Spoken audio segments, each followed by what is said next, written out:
J'étais allé là-bas, c'était un endroit bizarre, un ailleurs chimérique, une venelle étriquée à la lumière rassurante.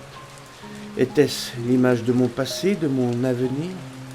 Aucun panneau indicateur, une sorte de contresens, sans intérêt.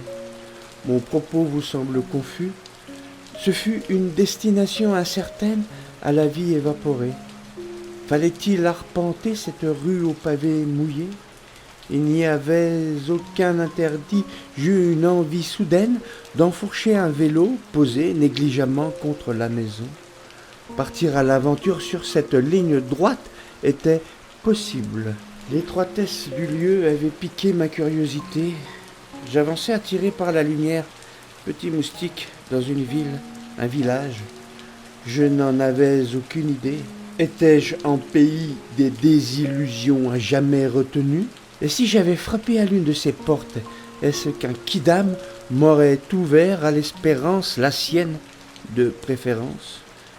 Voir les choses avec un œil neuf, au son d'une pensée nouvelle? Il était tard, enfin, je croyais.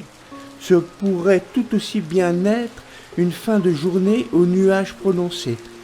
Des voix d'enfants au loin, était-ce la sortie de l'école ou une illusion à la rumeur étouffée? Mon imagination me jouant un tour à sa façon.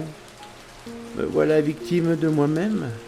Je souriais de ma sottise, belle supercherie faite à mes neurones, un croc-en-jambe synaptique en somme. L'endroit me paraissait bien mystérieux. Ma voix percutait les murs des villas. Le calme régnait. L'on ressentait de la sérénité à vagabonder seul dans cette ruelle. Étais-je en Europe, en Asie, en Amérique? Et si j'avais été en pays d'humanité, tout simplement? Cela ne se pouvait, pourquoi pas? Mes cheveux blancs sont fatigués de nos guerres intestines. Et si le pouvoir était à la douceur? Non, vraiment, cette venelle ordinaire en devenait mystique. Poésie de l'instant. Quiétude est le mot qui convenait.